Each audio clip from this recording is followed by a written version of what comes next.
And there is a saying that all political careers end in failure. And here is Theresa May stepping out from number 10 to announce her plans.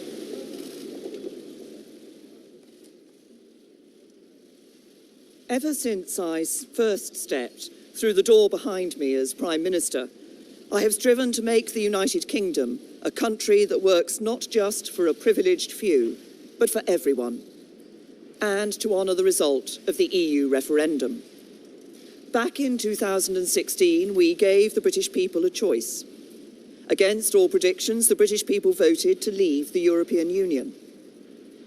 I feel as certain today as I did 3 years ago that in a democracy, if you give people a choice, you have a duty to implement what they decide. I have done my best to do that. I negotiated the terms of our exit and a new relationship with our closest neighbours that protects jobs, our security and our union. I have done everything I can to convince MPs to back that deal. Sadly, I have not been able to do so. I tried 3 times. I believe it was right to persevere, even when the odds against success seemed high. But it is now clear to me that it is in the best interests of the country for a new Prime Minister to lead that effort. So I am today announcing that I will resign as leader of the Conservative and Unionist Party on Friday the 7th of June, so that a successor can be chosen. I've agreed with the party chairman and with the chairman of the 1922 committee that the process for electing a new leader should begin in the following week. I have kept Her Majesty the Queen fully informed of my intentions, and I will continue to serve as her Prime Minister until the process has concluded. It is and will always remain a matter of deep regret to me that I have not been able to deliver Brexit. It will be for my successor to seek a way forward that honours the result of the referendum. To succeed, he or she will have to find consensus in Parliament where I have not. Such a consensus can only be reached if those on all sides of the debate are willing to compromise. For many years, the great humanitarian Sir Nicholas Winton, who saved the lives of hundreds of children by arranging their evacuation from Nazi-occupied Czechoslovakia through the Kinder transport, was my constituent in Maidenhead. At another time of political controversy, a few years before his death, he took me to one side at a local event and gave me a piece of advice. He said, "Never forget that compromise is not a dirty word. Life depends on compromise." He was right. As we strive to find the compromises we need in our politics, whether to deliver Brexit or to restore devolved government in Northern Ireland, we must remember what brought us here. Because the referendum was not just a call to leave the EU, but for profound change in our country. A call to make the United Kingdom a country that truly works for everyone. I'm proud of the progress we have made over the last 3 years. We have completed the work that David Cameron and George Osborne started. The deficit is almost eliminated. Our national debt is falling and we are bringing an end to austerity.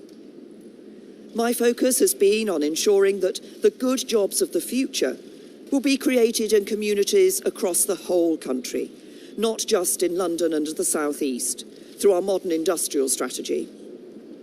We have helped more people than ever enjoy the security of a job. We are building more homes and helping first-time buyers onto the housing ladder, so young people can enjoy the opportunities their parents did. And we are protecting the environment, eliminating plastic waste, tackling climate change, and improving air quality. This is what a decent, moderate and patriotic Conservative government on the common ground of British politics can achieve, even as we tackle the biggest peacetime challenge any government has faced.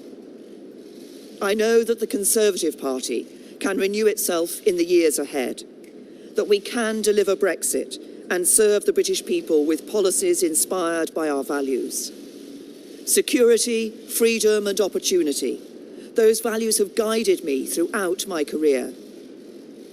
But the unique privilege of this office is to use this platform to give a voice to the voiceless, to fight the burning injustices that still scar our society. That is why I put proper funding for mental health at the heart of our NHS long-term plan. It's why I'm ending the postcode lottery for survivors of domestic abuse. It is why the race disparity audit and gender pay reporting are shining a light on inequality so it has nowhere to hide. And it is why I set up the independent public inquiry into the tragedy at Grenfell Tower, to search for the truth, so nothing like it can ever happen again, and so the people who lost their lives that night are never forgotten. Because this country is a union, not just a family of 4 nations, but a union of people, all of us. Whatever our background, the colour of our skin, or who we love, we stand together, and together we have a great future. Our politics may be under strain, but there is so much that is good about this country, so much to be proud of, so much to be optimistic about. I will shortly leave the job that it has been the honour of my life to hold. The second female Prime Minister, but certainly not the last.